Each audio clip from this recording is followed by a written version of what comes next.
Good afternoon. Good afternoon, and thank you for joining us today for Bright Promises Foundation's first webinar of 2022. My name is Jim Hirsch, and I am the Foundation's Executive Director. Before we begin today's discussion, it's important to acknowledge the recent tragedies that took place in Buffalo and yesterday in Texas. Like so many, I am left heartbroken by the senseless loss of the adults and children, and I'm angry about our inability to make progress on addressing the root causes of the epidemic of gun violence. I hope and believe that our collective efforts to combat trauma will help children and youth thrive despite the challenges that we face. Today's event is an ongoing series that has grown out of Bright Promises Healing, Leading, Changing grant program that addresses trauma caused by racism in children and youth. We plan on presenting 2 additional webinars later this year with the goal of raising awareness and sharing ideas and practices that promote healing and resiliency. We want to thank the Paul M. Angel Family Foundation, the Christopher Family Foundation, the Elizabeth Louise Smith Fund, and hundreds of generous individuals, including many joining us today, for their support of Healing, Leading, Changing. We recognize that it is our partnerships with experts and community-based organizations, including our grantees, the Illinois ACEs Response Collaborative, and others, that enable us to respond quickly to children's urgent, unmet needs.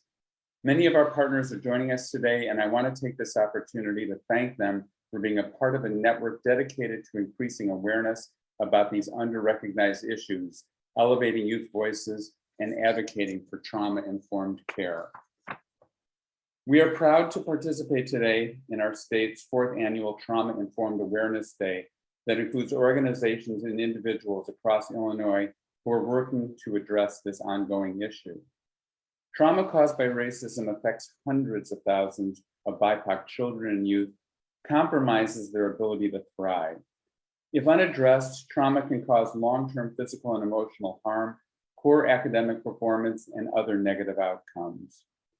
Racial trauma can be experienced by an individual or a group and can be vicarious, systemic, and historical. In this way, racial trauma impacts all of us, but the good news is that healing is possible.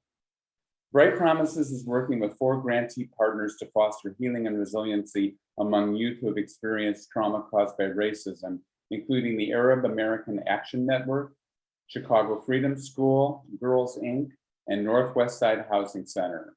We will be adding 4 additional partners this June and more throughout the next 4 years of this program.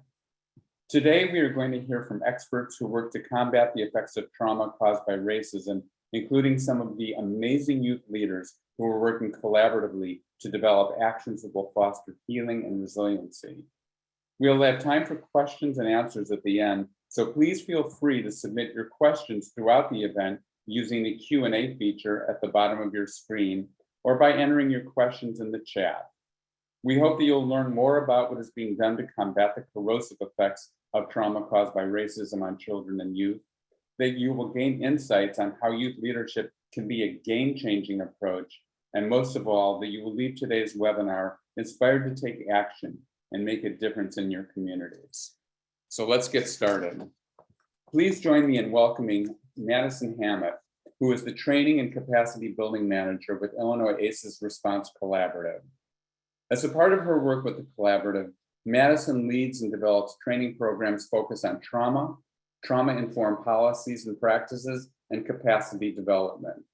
She also manages capacity building partnerships to assist organizations develop and integrate trauma-informed and equity-centered frameworks into their policies and programs.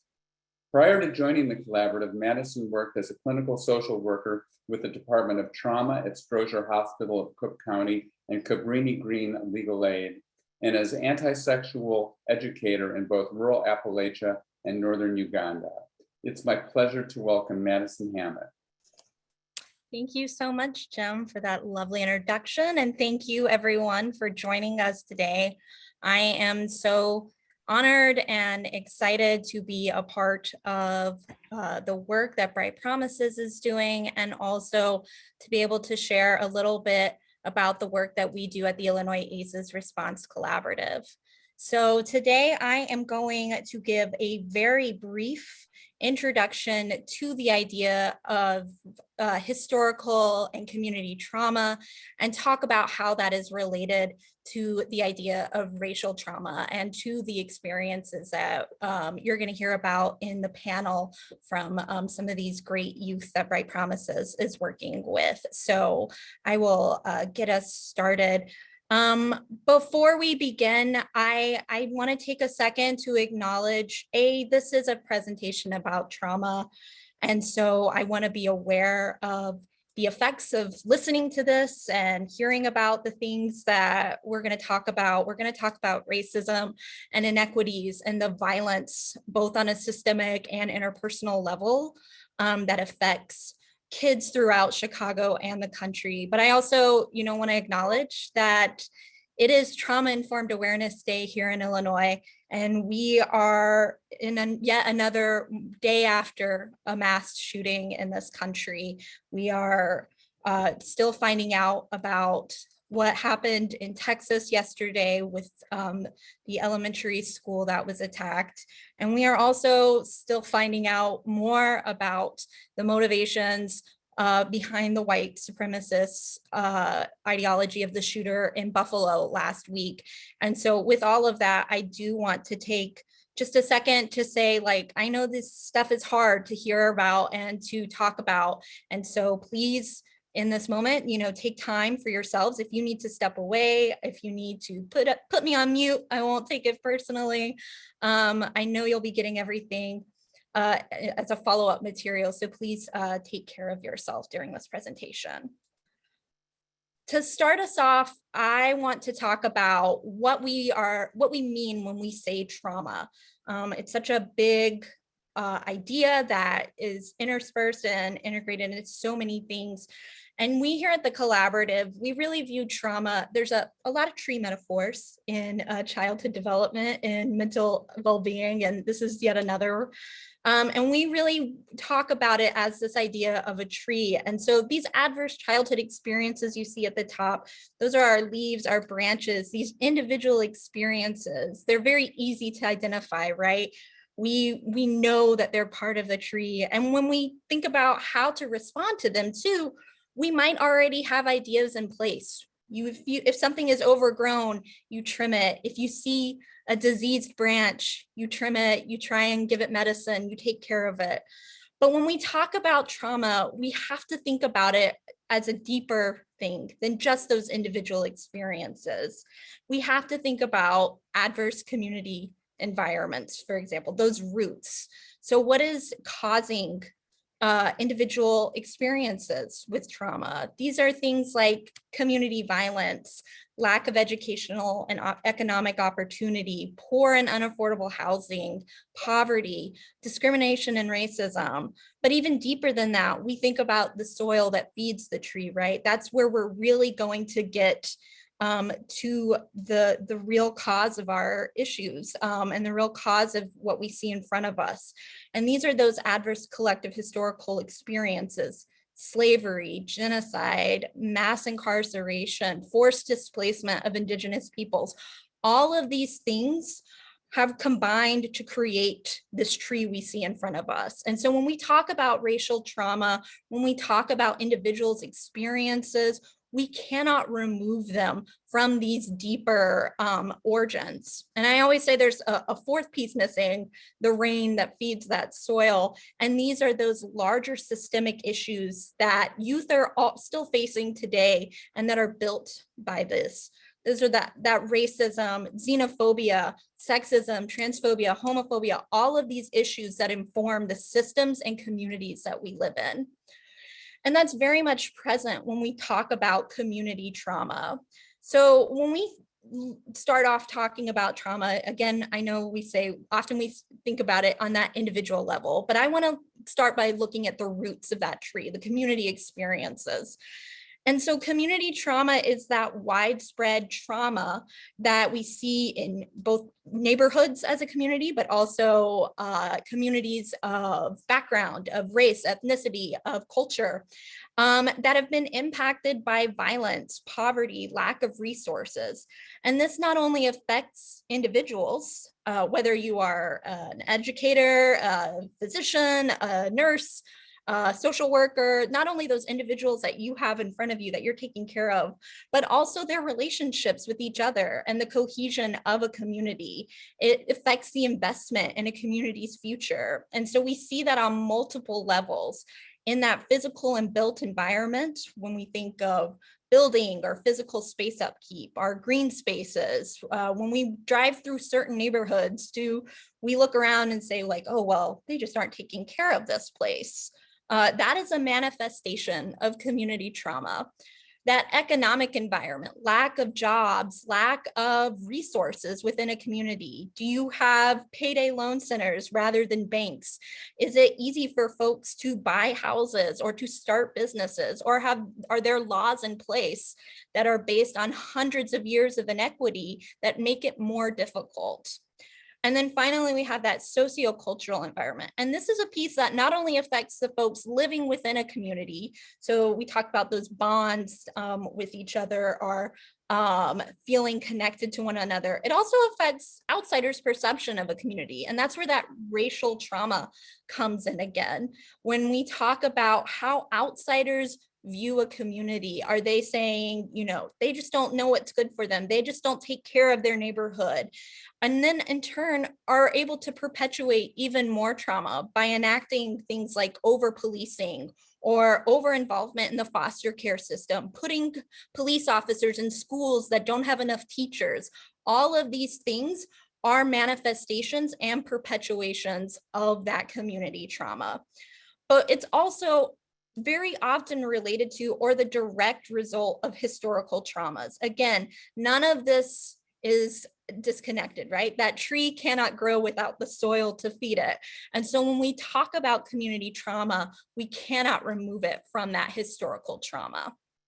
And just to emphasize that, you know, here we have two maps that show the racial breakdown of the city of Chicago and the life expectancy for each of the community areas.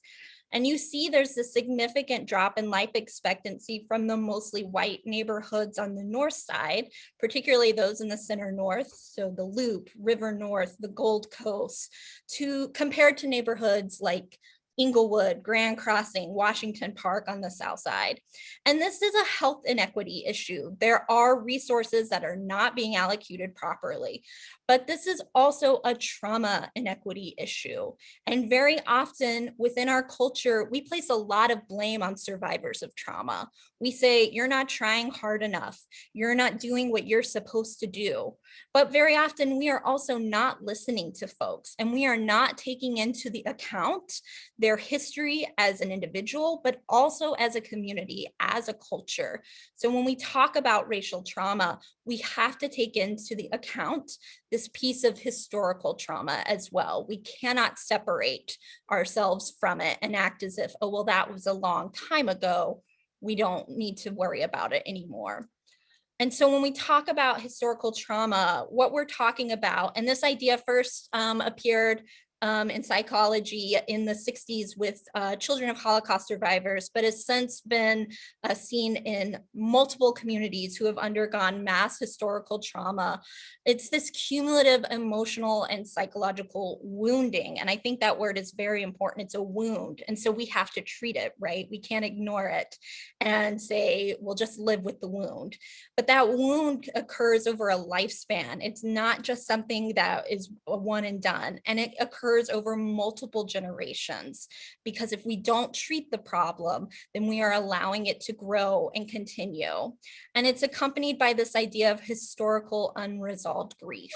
If you never address what is in front of you, if you never address through your systems, if people do not work to better the trauma that systems have created, then that grief can never be fully addressed either. And so we are asking then people to live with grief, to live with that trauma, rather than enacting systems to prevent and restore trauma. And so again, just to emphasize, I'm going to show very briefly right after this some results around Chicago public school students and their experiences with individual trauma. But as you look at the numbers I'm about to show you, I really want you to keep in mind this image of, if I see these numbers around individual students' experiences with trauma, am I getting the full picture? Am I actually seeing what is happening in front of me? Or are we missing something when we ignore these community traumas, when we ignore historical trauma, which has led to this racial trauma, which has led to these historical wounds that we see within communities? And so then too, when we respond to individual trauma, are we actually responding? And are we actually seeing the value and resilience that's within communities as well? Or are we just ignoring that because we're ignoring a bigger picture? And I mention all of that because here are some results that we see here in Chicago. So this is from the Chicago Public Schools YRBS project, Youth Risk Behavior Survey. And that's a big survey where they ask students, high school students, about mental health and well-being experiences with things like dating violence, community violence, other situations that impact their well-being. And they asked them two questions about their experiences with individual trauma. And here you can see that 17%, almost 18%, had experienced physical violence at the hands of an adult. And another almost 20% said that they had seen or heard violence between two adults in their household. And you can see too that when you break that down by racial categories, Black and Latino students were more likely to have experienced those incidents of trauma. But they also asked about resilience building pieces. What is it that is keeping you safe or making you feel protected? And they've asked those specifically around two pieces, whether there was a trusted adult in your life or the opportunity to participate in an extracurricular activity like sports. And here again, you see that when we break it down, white students were far more likely to have both of those protective factors in place than their Black and Latinx peers. But I want to posit two things. I want to say that first, this might present that we need more resources within these communities. We know that. We know that Black and Latinx students are not getting all of the resources they need. But we are also perhaps not asking the right questions of students of what is a resilience building factor for you? What do you see as something that helps you cope? And that's what we're going to see in this panel and what they are going to talk about when it comes to thinking about how do I address the racism I face every day, the xenophobia, how do I take care of myself? What resources does my community already have that aren't being utilized, are not being given the resources they need, aren't being given the funding that they need? Because, you know, those in power, those with the money, those who create these programs aren't asking those questions. Because when we see those resilience factors, those protective factors put into place, we know that they have huge impacts on students' well-being. Here you see one of those pieces. We saw a 53% decreased likelihood of mental health problems in students that had one of those pieces into place, having both of those pieces in place, specifically around suicidality. So how many lives can we save if we are asking the right questions and also involving students and youth in this response to racism, to trauma, to community well-being and historical trauma? And so with that in mind, I don't want this presentation to just be, here's a bunch of sad facts and statistics, but rather I really want to focus on what can you do as an organization, as an individual, and you'll be getting copies of these slides, so please don't feel like you have to scribble notes furiously here. But here I want to highlight the pillars of trauma-informed policies and practice. So you see that establishing safety, trustworthiness, providing choice, collaboration, empowerment, and culture and history. And I want to provide this because I don't want you to leave here thinking, well, that's a lot of really interesting information Madison's just given us, but now what can I actually do about it? Because that's can feel demoralizing. And so I do again want to say that you're going to be provided with a resource sheet around all of this. But I want you to also look at this as a framework that can guide you in the work that you are already doing. And I want to highlight one piece in particular here, and that's this idea of collaboration and empowerment. And so I'll start with the empowerment one, because I know for many folks, that word, it's a sticky idea. And so when we say empowerment, we do not mean something like, oh, Madison has come in here to empower you and is giving you this presentation. Aren't you so lucky to be empowered by her? Rather, when we say empowerment in the trauma-informed world, what we are actually talking about is this idea that everyone already has power, that this world that we live in is not built on the idea, it should not be built on the idea that some people are just inherently born with power, born with knowledge, born with ideas, and others aren't, but rather that there are systems in place preventing them from utilizing and actionizing that power. So when we say that we want organizations to empower youth, we're not saying you have all the answers and youth don't know what's good for them, or different communities don't know how to address racial trauma, don't know how to address historical trauma, but rather, are they being given the space to do so? So you'll see here, we say, it's about highlighting resilience and the creation of new narratives. This means celebrating strength and perseverance too. One of the things that we say in our big, long presentation that we do around historical trauma is that every story of historical trauma is also a story of historical resilience and survival, and that communities know how to take care of themselves. It is a matter of being given the tools and resources they need to enact these ideas, these cultural practices, the things that have kept them alive, not only as individuals, but as communities. And so it's up to those of us who have power, whether that be financial power, if you're a donor, whether it be, the power that a case manager might have in a relationship with someone, whatever it might be, an educator, thinking about how do I make space for other people's power? How do we provide space for those who have been affected by systemic and historical traumas, racial traumas, to talk about what supports they need, and not only, offer guidance, but ask for guidance? How do we achieve those shared goals?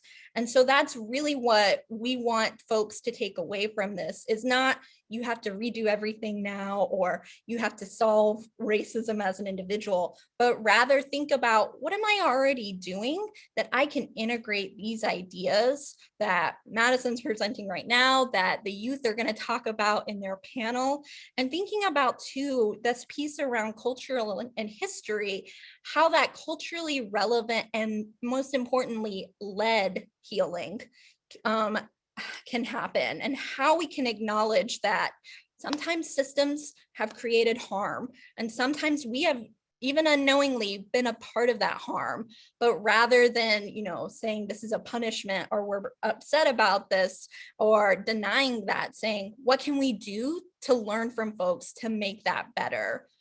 Because, and we're going to talk, you're going to see this throughout the panel too, this idea of, collective trauma is also an opportunity for collective resilience, of knowing that knowledge is power. This information, we're not here to make you feel hopeless.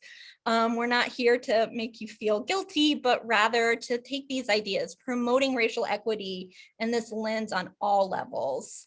And also this idea too of advocating for this on multiple levels of policy too, not just within your organization, but thinking about it legislatively too. And also, again, remembering that cultural respect and continuity and how vital it is. I don't want to undersell or understate the importance and power of collective resilience and survival and activism. We know that there are vast disparities and structural inequities in this city, in this state, in this country. we also know that all of these places are full of people and communities who have exactly the knowledge and expertise needed to build resilient and thriving communities. And I think that last part is most important, thriving. It's not just about surviving, it is about living. And so every story that you are going to hear today is one of survival too, of resilience building. And so that is what you should take away from it, is how can I learn from that and implement it into the work I'm already doing? How can I celebrate what has been happening and how these kids and how communities know what is best for them and push that forward? And so with that, I am going to turn it over to our panel, but I hope this, provides a little bit of a baseline, but also taking this away and thinking, wow, there's so much to learn from these kids. There's so much to learn from communities, not just about the hardships that they have undergone, but also the knowledge and the expertise that they possess. And that is what's going to promote thriving and wellness and healing in Chicago and throughout the state. So I think I am right at time, and I will turn it over to the rest of our panel. Madison, thank you so much. And I really appreciate, you're talking about empowerment and how it's inherent and, not something to be bestowed or conveyed to someone. So thank you for that and all the other information that was a part of that really informative presentation. I think it's important for all of us to recognize the historical and ongoing effects of racial trauma. And it's especially important to keep in mind as we think how racial trauma impacts youth who may not realize that the trauma that they're experiencing is systemic and that they are not alone in experiencing it. It seems that now more than ever, young people are speaking out against racist systems and are taking actions to change these systems. And Bright Promises is actively supporting and encouraging this type of youth activism. We're excited to be working with a very special group of youth leaders who you're about to hear from through the Bright Promises Youth Council, a diverse group of 12 young people from neighborhoods across Chicago working together to activate understanding and change. Through their collaborative work, they will help lead the response to trauma caused by racism through the sharing of their stories and the development of tools to foster healing and resiliency. In just a few seconds, we're going to be running a recorded discussion that took place a few days ago that featured members of the Youth Council and that was moderated by the Chief Executive Officer of the Gads Hill Center, Maricela Garcia. And it's great to introduce Maricela, who has more than 20 years of experience in nonprofit management. She is the former executive director of the Illinois Coalition for Immigrant and Refugee Rights and is the founding executive director of the Latino Policy Forum. Prior to Gads Hill Center, she was director of capacity building and juvenile justice policy at Unidos US. She also founded Casa Guatemala to assist newly arriving refugees and co-founded Women for Guatemala, an organization dedicated to building solidarity among women in the US with women's organizations in Guatemala fighting to uphold human rights. Maricela has served on various boards and councils and currently serves on the board of directors of Bright Promises Foundation. Maricela, welcome and thank you so much for moderating the panel we are about to watch. So Jim, it's a pleasure to be here. I don't know if somebody can allow me to be on video because I keep getting a message that I am not allowed, that the host has to allow me. So I would like to come live in camera, but meanwhile, until we get that resolved, it's such a pleasure to be here. And let me see if it's available now. No, it doesn't seem like it's resolved. Yeah, thank you very much for allowing me to facilitate that powerful panel that we're just gonna see. I had the opportunity to sit down and speak with members of the Youth Council to hear about why it is important to them to be a part of addressing the issue of racial trauma in their communities. I am excited to share that conversation with you next. I was joined by two of our youth leaders, Aya and Lina, as well as our youth council guide, Ariana. These youth leaders represent Girls Inc. and the Arab American Action Network, two of Bright Promises grantee partners. Thank you. Marcela, can you tell us a little bit about what we're about to see, and particularly what impressed you most about the young people who you got the chance to speak with? Jim, I was so impressed all around, and you're gonna see when we watch the video how impressive the youth are in this council. But to summarize, for me, what was the most impressive was the youth analytical thinking, the level of analytical thinking and clear understanding about the systemic roots of racism. Another very impressive aspect was their ability to reach out to other groups affected by racism in order to create bridges and build solidarity. That was also because they kept talking about other groups, not only one or two. And the third one is that their sense of hope that things can change and the commitment that they will be part of that change. Great, thank you for sharing that. We're going to run the recording in just a second, but I do want to encourage everybody who's with us today to continue to use the chat function to share your thoughts about what you're seeing and hearing. And please also send us some questions that you want to answer, which we will get to as soon as we finish watching this 30-minute video of this conversation. So why don't we go ahead and run the video, and we'll be back to take your questions. What is your name and what is your preferred pronoun? Let's just start with Ariana. Hello, I'm Ariana Steele, they, them pronouns, and I am the Youth Council guide. Lina? Hi, my name is Lina Kiswani, and my pronouns are she, her, and I am a member of the Youth Council. Aya? Hi, my name is Aya Holloway. My pronouns are she, they, and I'm also a member of the Youth Council.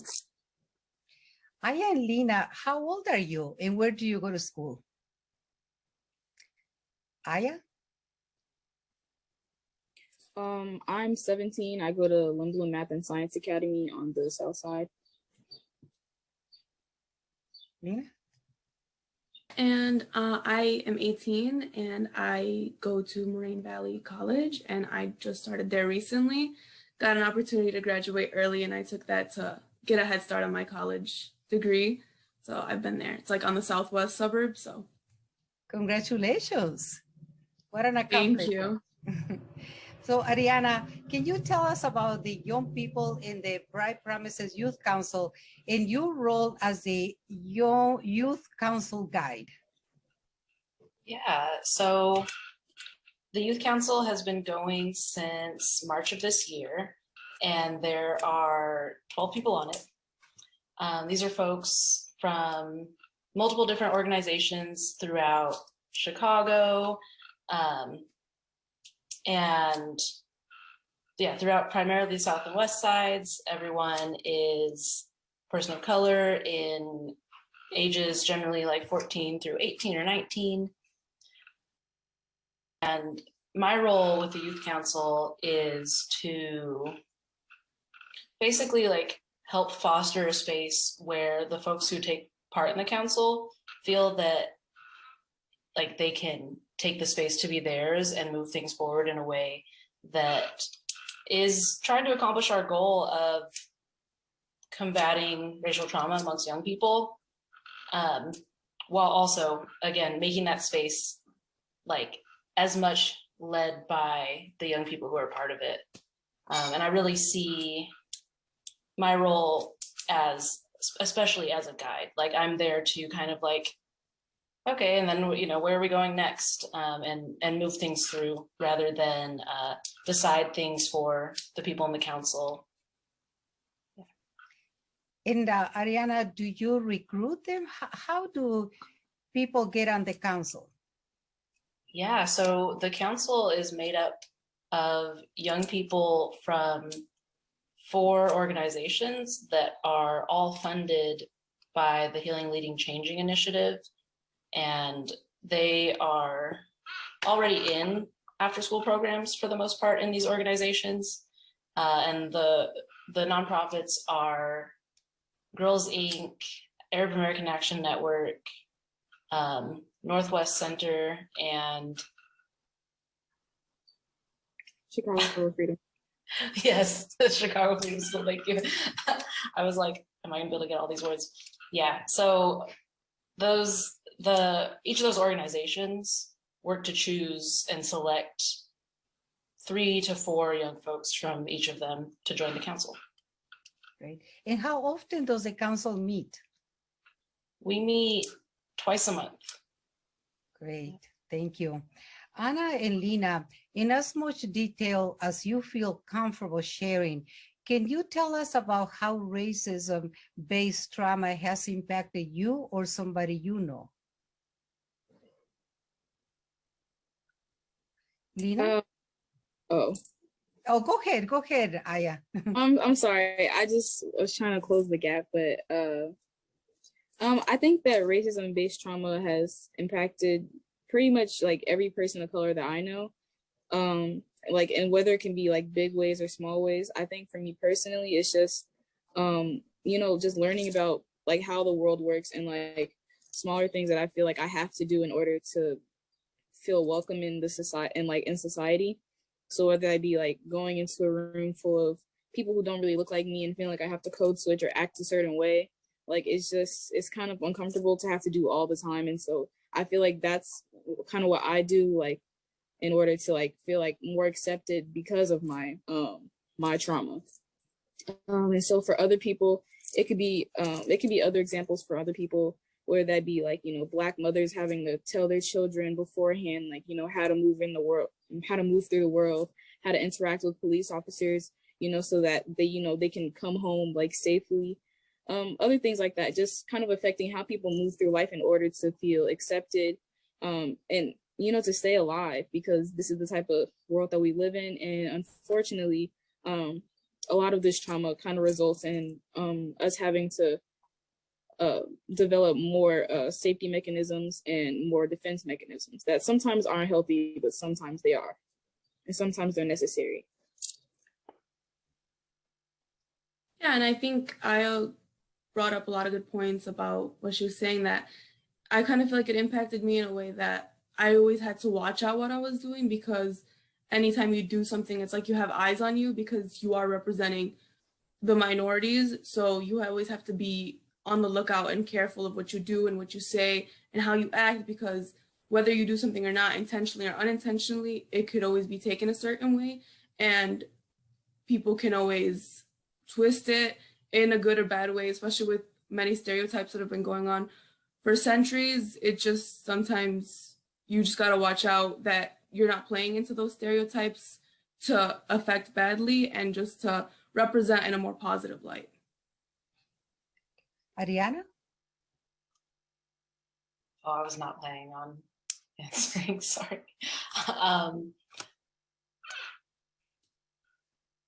So it's a hard question.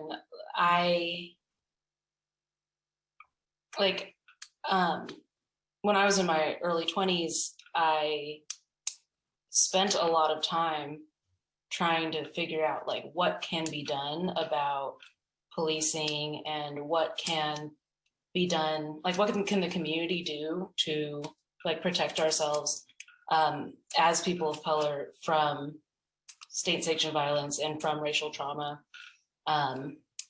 And it's even just that, like having to try to face these systemic issues is a lot to bear.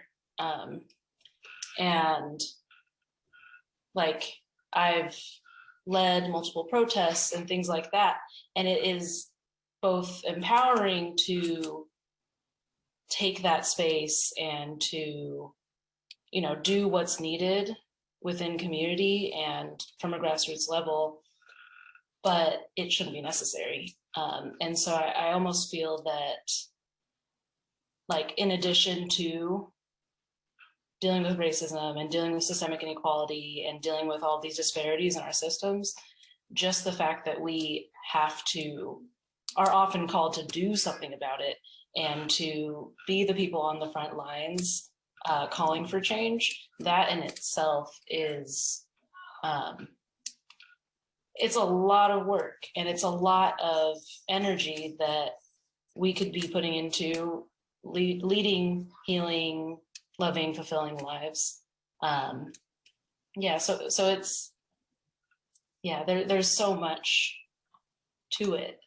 And yeah, it basically, I wish we didn't have to like actively fight, you know, against racism and against racial trauma. See, yeah, it was a very difficult and profound question to ask. So thank you. So let's move to the next one. Why is it important to you to address the trauma caused by racism? This time, let's start with Lena. I think it's very important because listening to these stories and hearing what people have to say kind of gives you perspective on what people around you are facing, because not everyone has the same story, and you know, there's always two sides to every story. So I think getting that opportunity and getting that chance to hear what everyone has to say can kind of tell you that you're not alone in this fight, and also like broaden your mind and broaden and open up your eyes to what the world is and what other people can be facing in times nowadays, because it's a hard fight. And you know, having people supporting you and being by your side and knowing what they're going through as well can just give you that compassion and that time and to grow with these people and to grow into people that can bring change for the better. Aya, why is it important to you to address the trauma caused by racism? I just want to agree with everything that Lena said. And even just add, I feel like in Black and Brown communities, there's a lot of kind of negative mannerisms and ideas and just like ideals that stem from racial trauma and defense mechanisms and just like kind of like where we are in the world. And so I feel like me myself, like I'm very aware about where I am socially and economically in this society, but I know that a lot of people in my same position are not aware. And so I feel like, you know, addressing these issues can also help other people who aren't aware, you know, have that knowledge and like, you know, and then from there we can kind of work together to try to maneuver through this world together and like, you know, try to heal from like our shared experiences. Yeah. Thank you. Ariana, will you add to that? Yeah, really, Aya said a lot of what I was going to say. I'm just thinking about how, like, we need to address racial trauma because it affects, it turns into generational trauma, and it turns into how people treat their kids, and it turns into how they grow up. Like, the effects of chattel slavery are still influencing how people are treated as children. So not only is it important for us to address racial trauma within ourselves and within our communities, but I think part of what it means to confront and address racial trauma is to make it so that it's not happening anymore. And if we don't address like the actual like root of why people are becoming racially traumatized, then we're not doing enough. So it's the personal, but it's also the systemic change, right? Very challenging work. So since you joined the Bright Promises Youth Council, what have you learned so far about yourself? And what have you learned about the other people on the Youth Council? I will start with, who wants to start this question? I can start it off. So I think what I learned the most is that I'm not alone in this fight, which I think can be sometimes very hard to understand, especially when it's a fight with multiple groups and multiple people. You sometimes may think that you're by yourself because other people may not be feeling what you're feeling, or you may think that, like, it may all be in your head. So I think that's one of the first things I learned, and it's like just kind of getting that chance to hear what other people have to say, I think was one of the most important things that I learned, and just getting that chance to know how to connect with other people that are facing different but also similar stories as you. I think that's something very important because we may not always get that opportunity to learn about other people and learn about other people's stories. So getting the opportunity in the youth council to hear them and actually be able to connect and contribute to these stories and these perspectives that other people are bringing out, I think is just amazing. Aya? Yeah, everything that Lena said 100%. Just like a small thing to add, I just think that everybody has different trauma responses, and so I think that's kind of what I've learned in my experience with the youth council. Great. Ariana?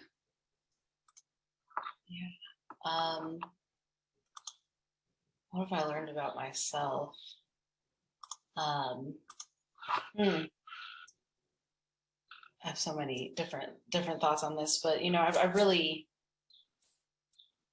like, I knew before that, like, so I'm an adult coming into this space meant to be like a guide / facilitator, and it takes like a lot of intention to create a space without overly imposing on it.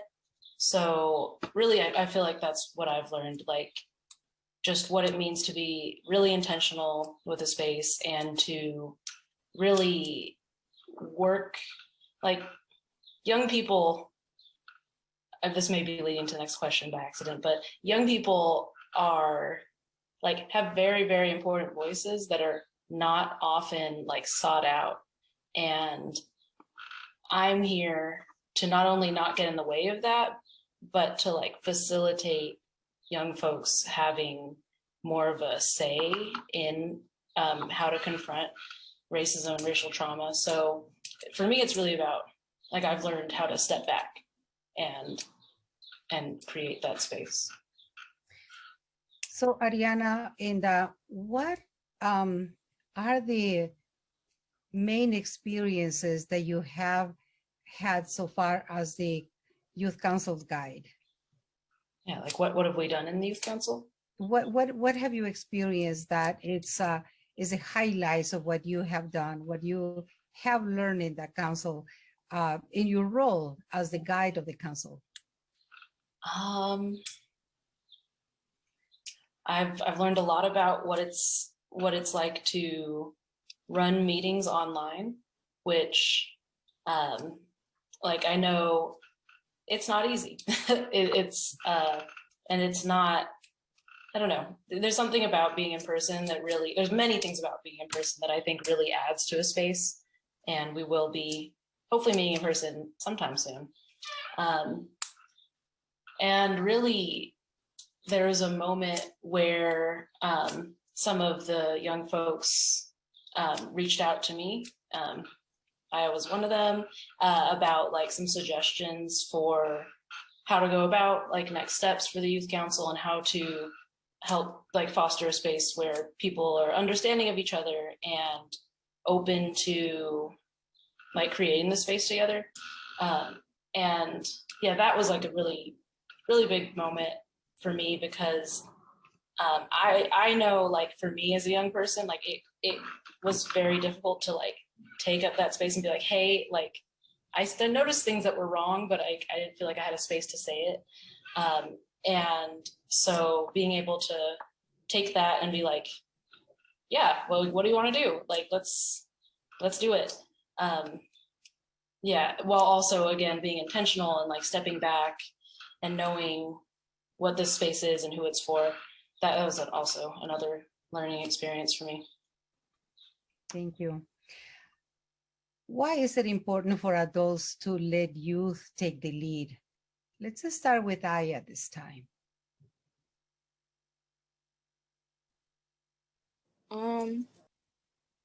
Okay, so I think it's important to let youth take the lead, because I know that when it comes to societal issues, a lot of the youth tend to, like, stay out of the loop. It's kind of just like, oh, that's something I'll handle in the future. That's kind of an adult thing.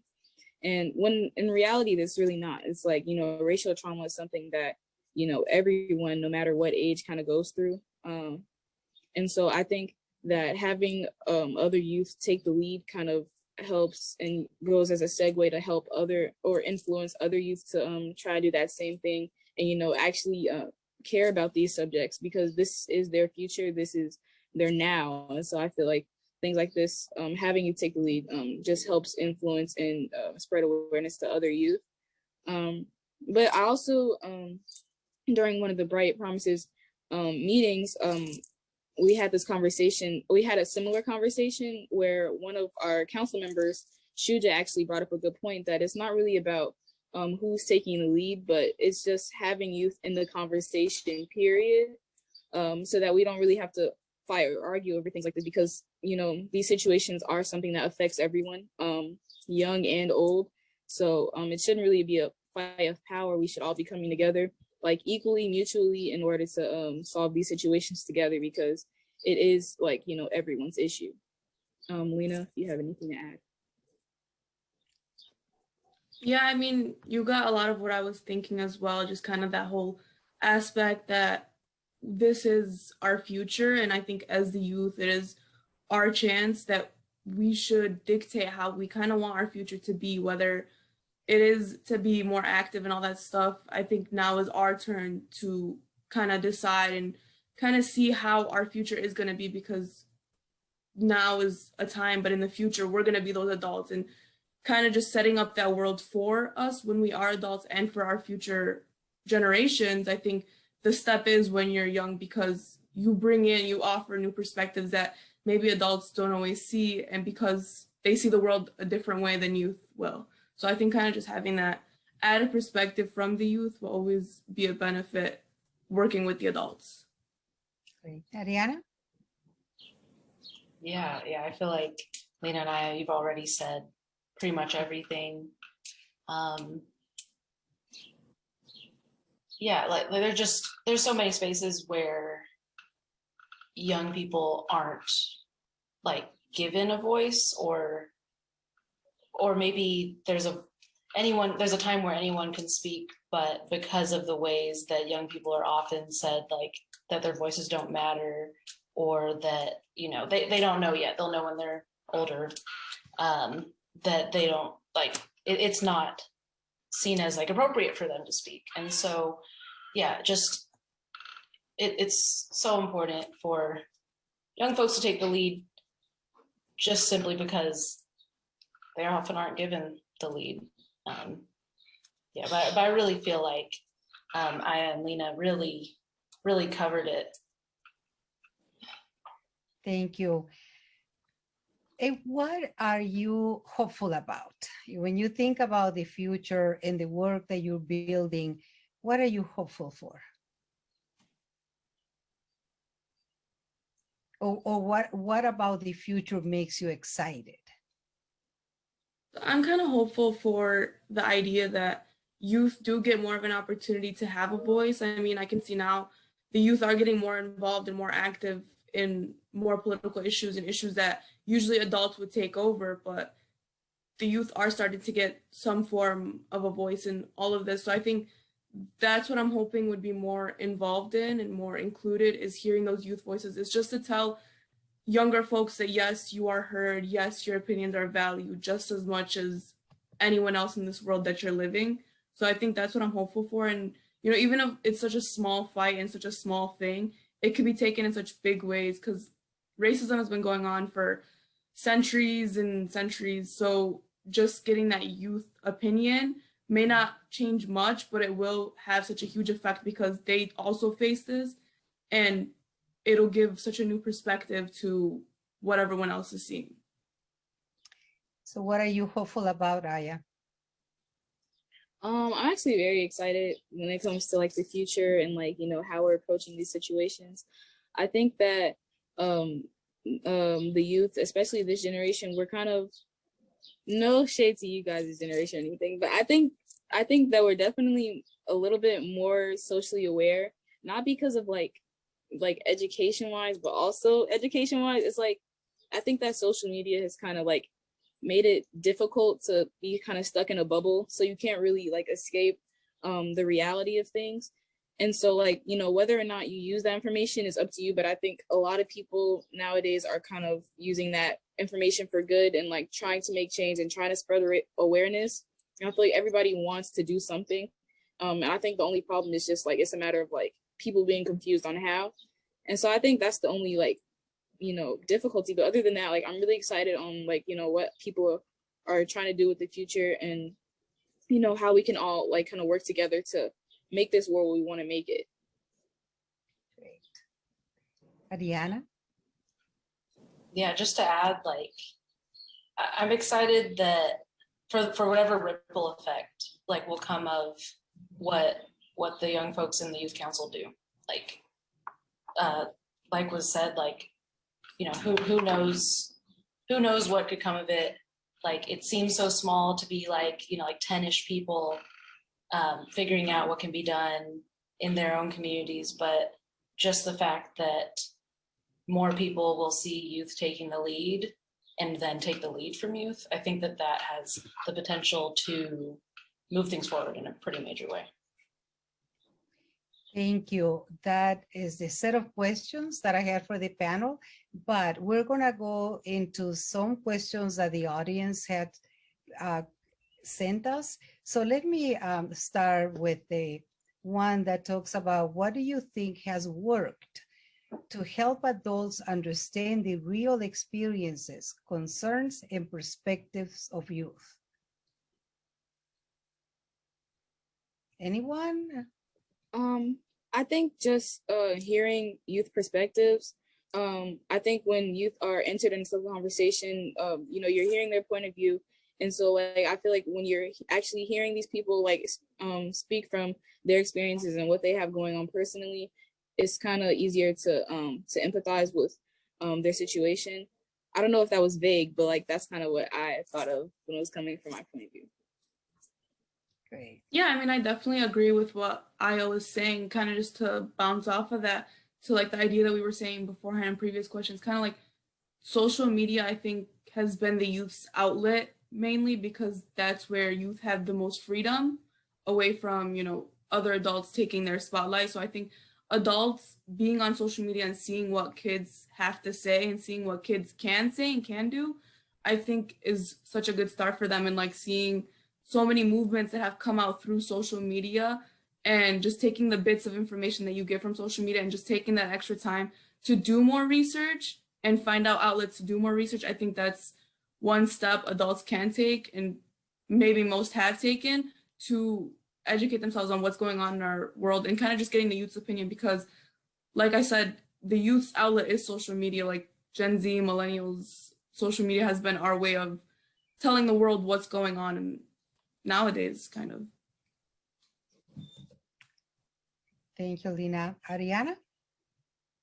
Yeah, just to kind of like reflect on what you all have already said, like, I think stories, you know, like when people get to connect with like what it's actually like to be that person or to experience like a certain thing, I think that leaves a lot of room for empathy and understanding beyond something like statistics or random numbers or like a short, did you know this happened, stories and like firsthand experiences, I think is a great way to bring people in.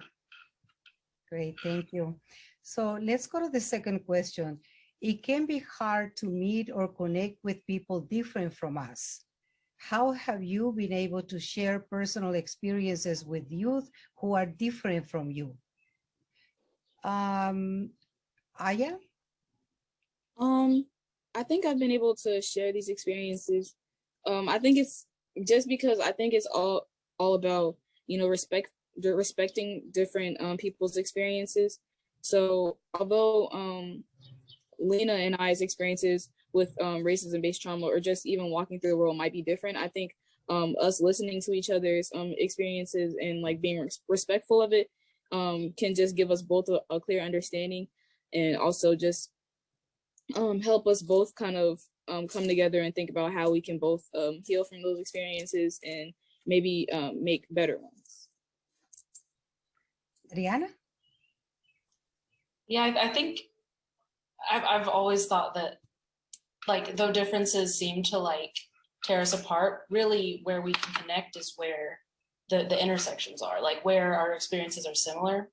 So I know that, you know, there's worry like, what's a youth council going to be like when it's people from all over the city of all sorts of different races, gender, sexuality, different experiences, different high schools, ethnicities, all of that.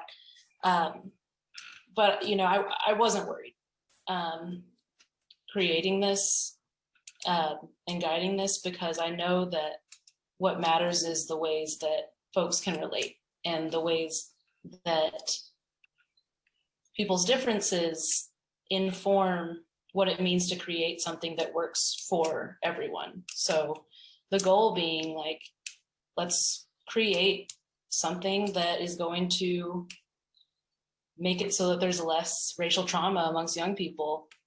The more diverse the voices are, the better that is going to be. So really, yeah, I just see it there. I don't see any,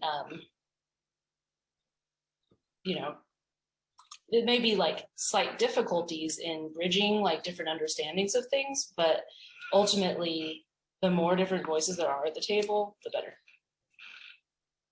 Thank you very much. This is all the time that we had for this panel today, but I want to thank you for sharing your experiences, your thoughts, and your hopes for the future. I absolutely believe that we need to do these panels more often to continue this powerful conversation and to be able to build hope all around everyone that cares about this issue when we hear the voices and the perspective of youth. So thank you so much. It has been an honor for me to facilitate this panel.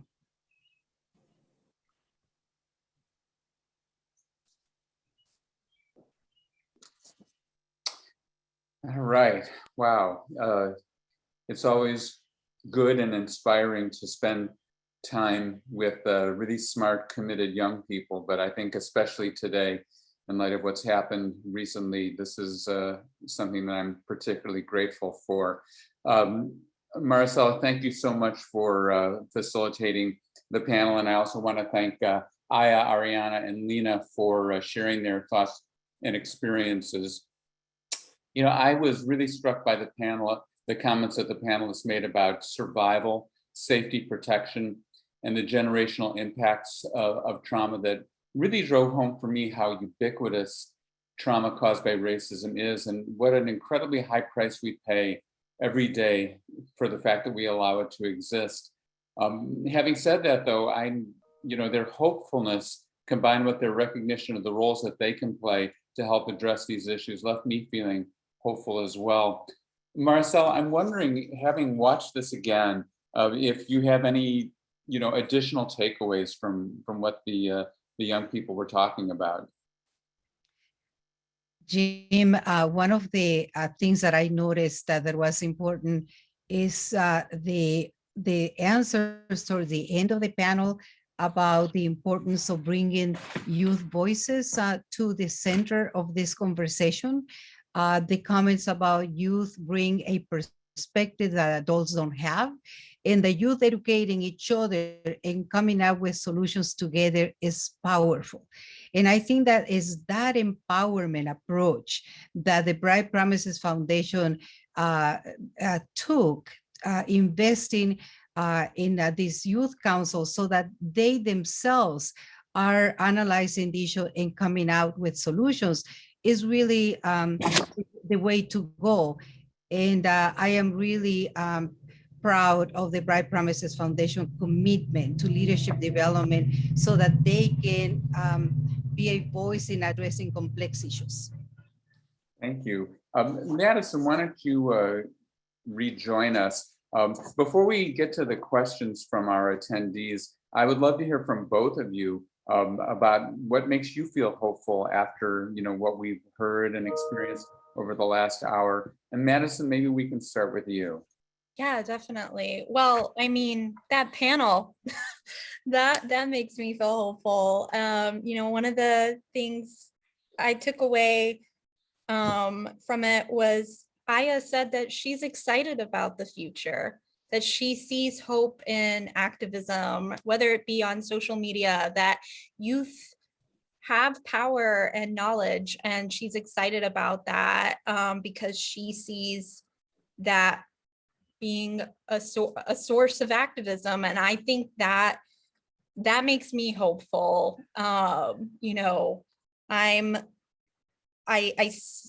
know we are all watching the news right now, and we see everything that's happening in the world, and it's just a constant bombardment of bad news. And to have kids who have grown up in this age of social media where you're constantly being bombarded with that and constantly being bombarded with trauma and then living through it themselves in their neighborhoods and their communities, and still coming out and saying, I'm excited about the future and the work that my generation can do if we're given the space and the tools and the opportunity to do it. That makes me hopeful, because I think I see in a lot of the questions, there are questions around like, well, what can we do? And I think that answers so much of it too. They're telling us what we need to do. They're saying, and we're ready to do it. You just have to give us the space and the tools to do it. And so that makes me very hopeful. Marcella?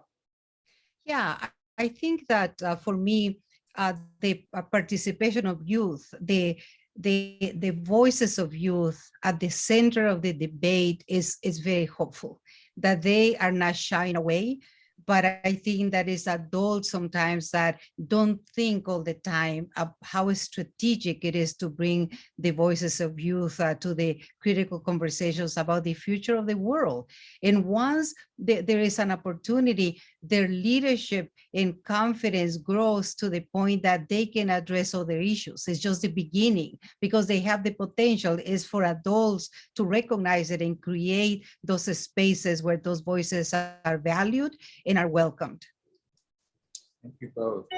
We're going to get to questions now that have been submitted by our attendees. And just a reminder, there's still time to punch yours into the Q&A section or right here into the chat. So the first question, in what ways can adults build a trusting relationship with young people that allow them to have candid and respectful conversations about race?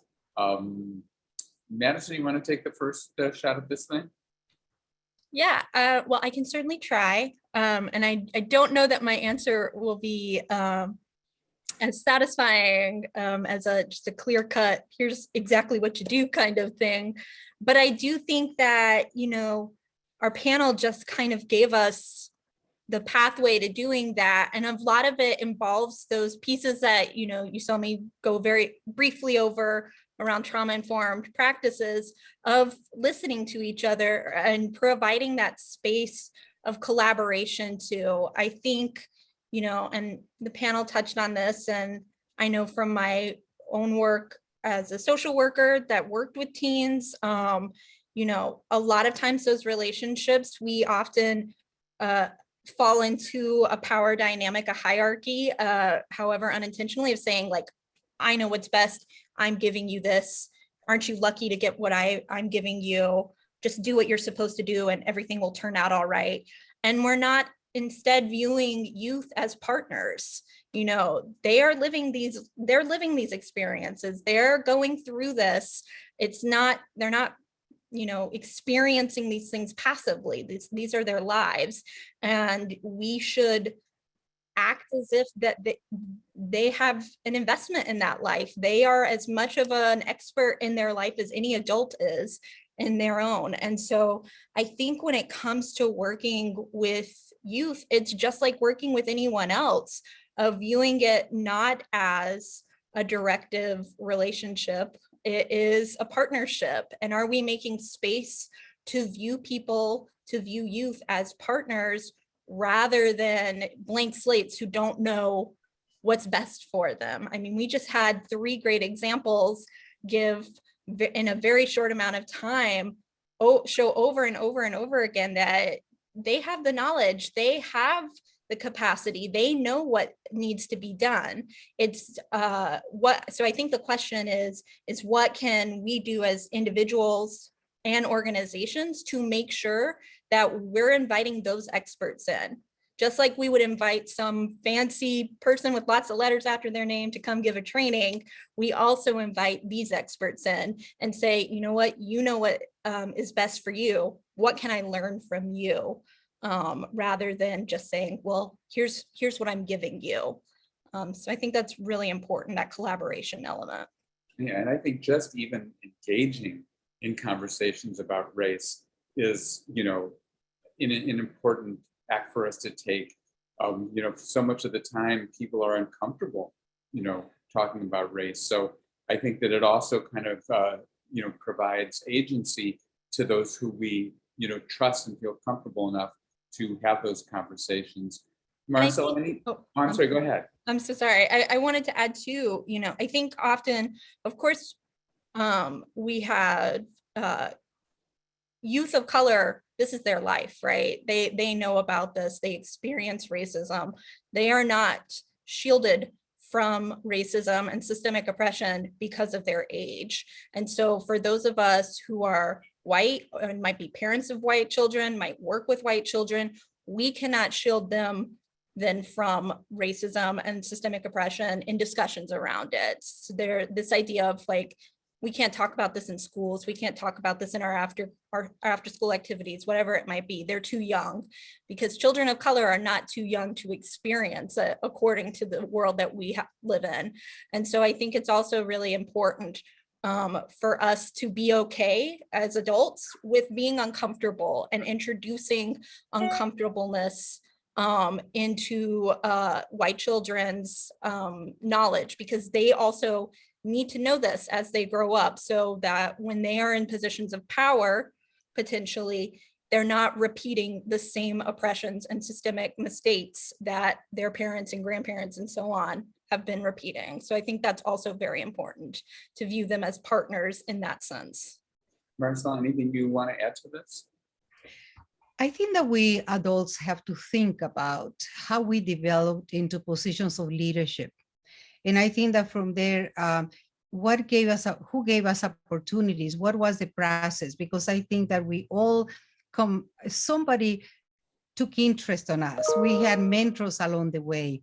And I think that in this instance about racism and the discussion of people of color, we have to start recognizing that the experts on that issue is people of color, people who every day experience the institutional racism, the messages from society, the microaggressions.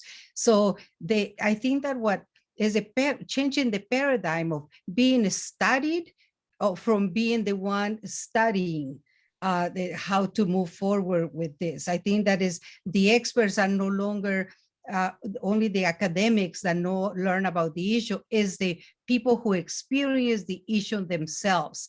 And I think that that needs to be part of the paradigm shift that society needs to acknowledge, because we just heard in the panel the incredible analysis, how articulate they are, if given the opportunity. So how many more youth are out there just waiting for the opportunity for adults to respect them and reach out to them and bring them into serious conversation, because the world that they're inherited is not really working for them. So they have to be the architects of that new world in which they will be included. And I feel that they have to adjust their behavior every time that they walk into a space dominated by society's expectations, and their way of being is not welcomed. So that's one of the panelists mentioned that, and absolutely that is the case. So I think that we all need to be very aware about how, without intending, we as adults also perpetuate that same dynamic. Yeah, and I think that I think that the kind of one of the takeaways is that, when there's an opportunity for us to facilitate, that we should take advantage of it. We should all, facilitate giving voice and agency to youth when we have that opportunity. Our next question, what would you say to youth to affirm that positive change is possible? How can we, maybe help, make them feel that this is not for nothing, that we really can change things and make things better. Marcella, you want to start us on this one? I think that is beginning by recognizing that they want to be partners in the change. And you heard the panelists that they feel very empowered, that their voice matters and that they are reaching out to others and that they are learning from each other. And so I think that they will find a way if we build a tent where they're included. A tent large enough to include all those that want to be part of that discussion. And they're excited.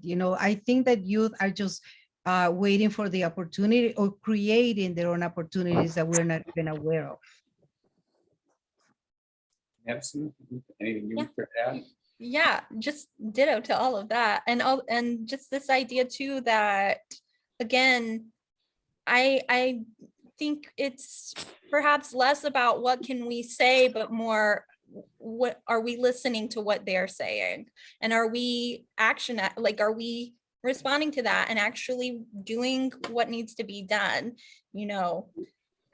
Today, like many other days in US history, is a day where we hear a lot of people saying things around thoughts and prayers and being sad, and that is, of course, we want all of that, but we also want action. And I think that is something that needs to happen with youth too. It's not just we're making space and we're listening, but it's also, okay, you've told us what needs to be done.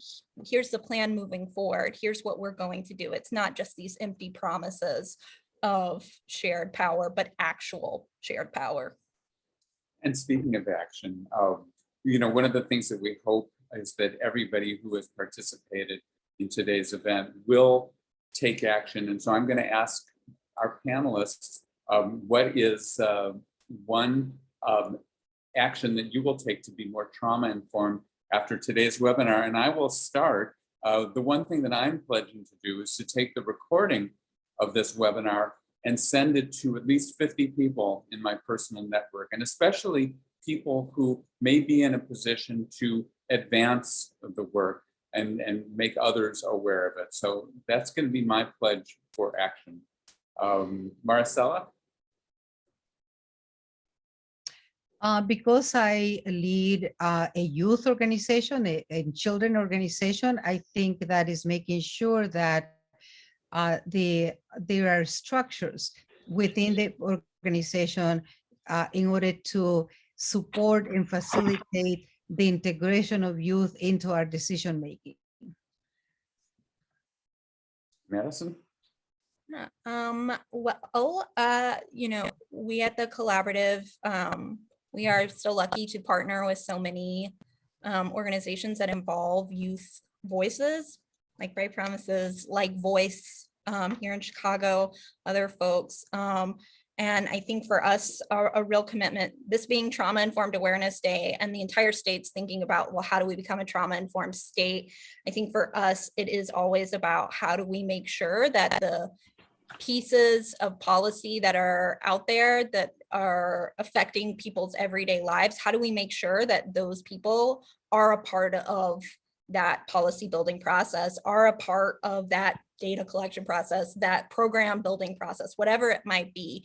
And that includes youth. So for us, it is always about trying to find new ways to make sure that we are pushing our partners and the youth that they work with forward in these policy building pieces. So that is our big commitment on that front. And I want to thank everybody who's been responding in the chat.